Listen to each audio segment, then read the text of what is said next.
All right, good evening. It's not as late as it feels because it's just been a long day. It's about 7:30. First of all, kudos to the roof. The lights at this restaurant shine on the roof, so amazing. I've been in Stolting's training class all day.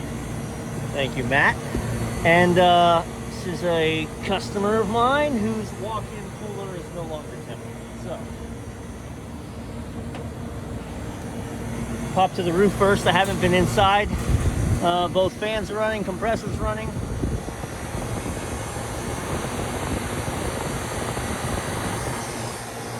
Sight glass looks empty. So hang on. All right, step aside so I'm not in the weeds.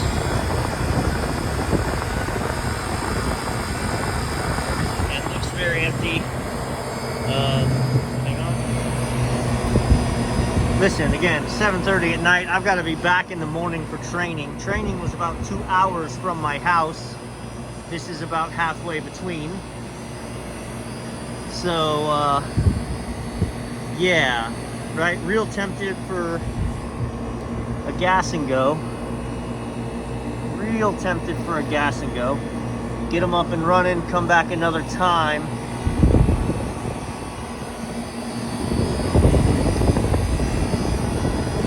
Sorry if it's windy, I'm just looking for signs of a leak.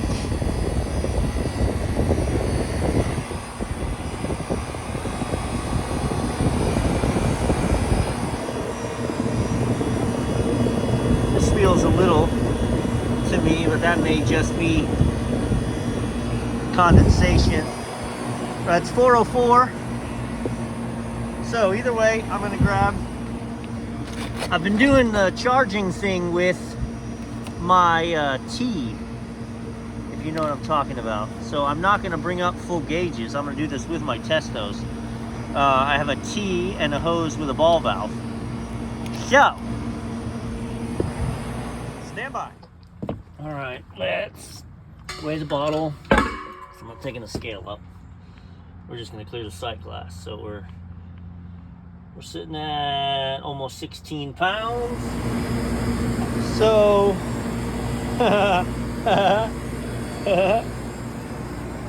power whip in.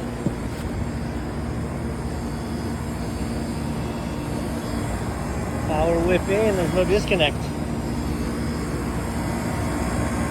So it's kind of like I want to turn this off. I want to run a leak check quick before I gas it up. How am I supposed to do that? Careful, that's a live wire.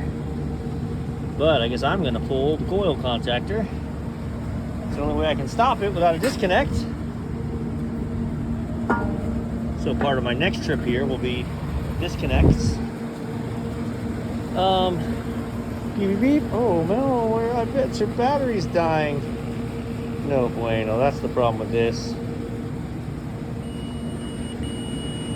Low battery. It's rechargeable too, which is like terrible.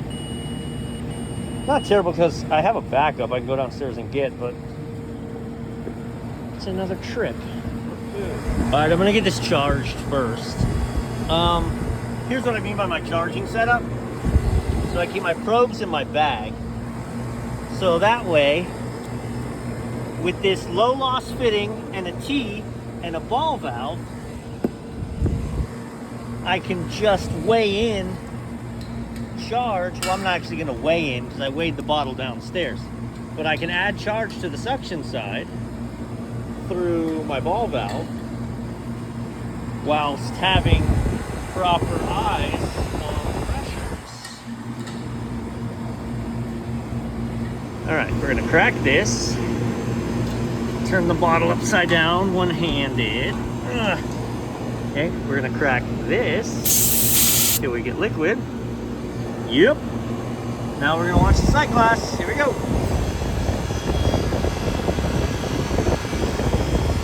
I actually, wait, I want to show you the pressures before. LOL.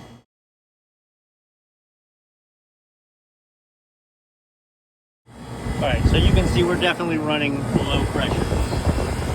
This is a cooler.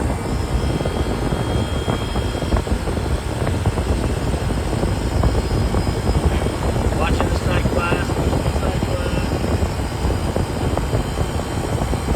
Watching the sight glass.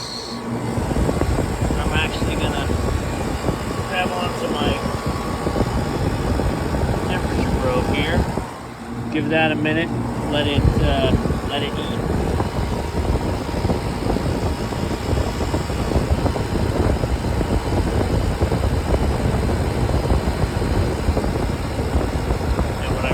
Testo app, it'll tie me in. I've been dumping this at a pretty good clip. We put a couple miles of gas in it for sure.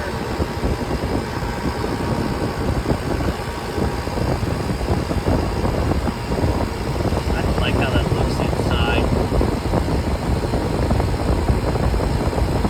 Pressure ain't looking great.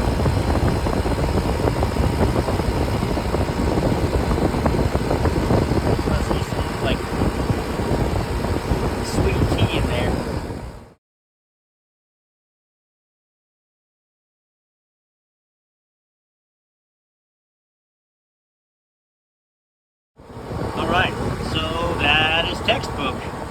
The box is about 60 degrees downstairs, so I'm not surprised that my suction pressure is a little high. All in all, that suction pressure should pull down to about 62 or 64, running a 28 or a 30 degree coil. But you can see it theoretically was running a negative 10 degree coil because the pressure was too low. So, I'm going to have to take 2 trips anyway. So what I'm going to do is I'm going to take my bottle. I know I'm done charging. I'm going to go ahead and take my bottle down, the bad leak detector down. I'm going to bring up the good leak detector, just see if I can't get a quick hit somewhere. And if not, we're going to call this the evening, and we're going to come back out another time. But first things first, food safety.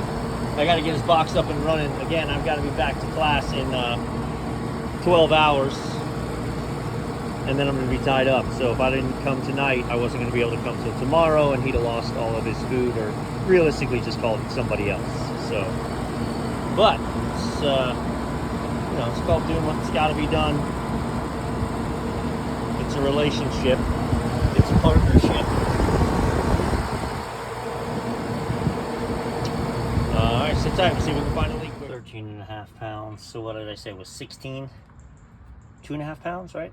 13.5, 14.5, 15.5. Yeah, 2.5 pounds.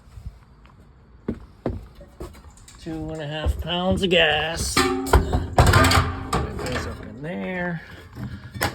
Goes around that.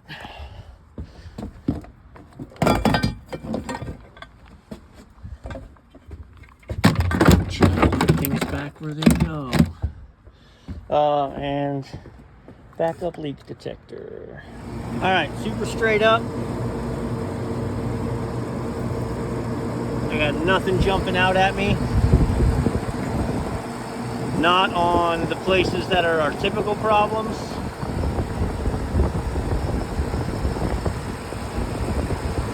Listen, it may be inside in the evaporator.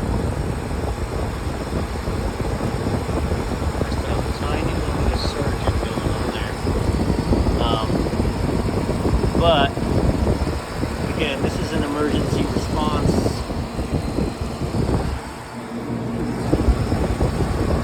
We are gonna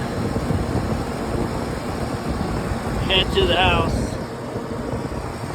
schedule follow-up visit here, probably on Thursday, since again tomorrow's Wednesday. We've got another day of training.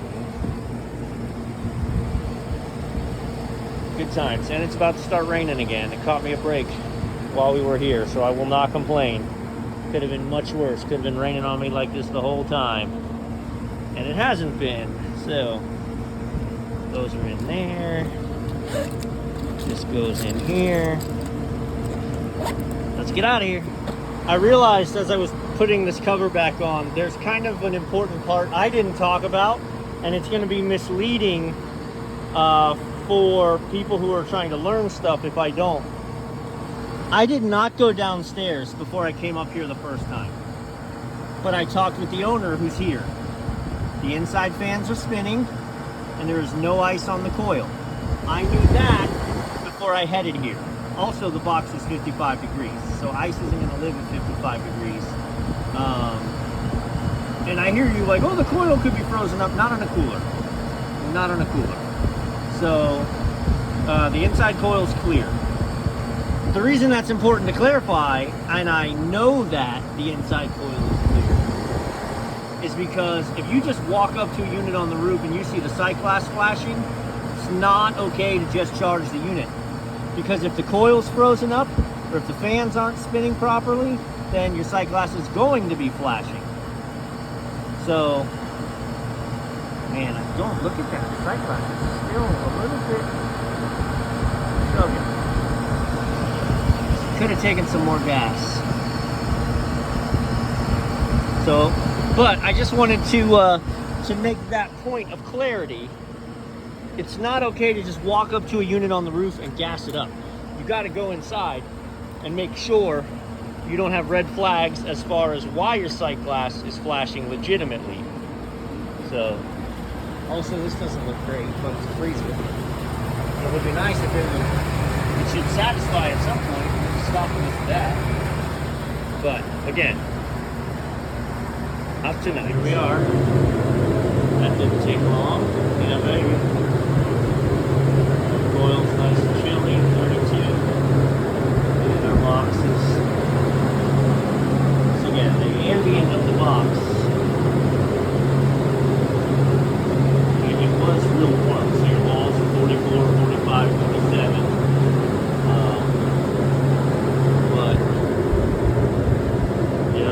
Getting it down. Air temps 42. Output temp is 32 and dropping. Mission accomplished.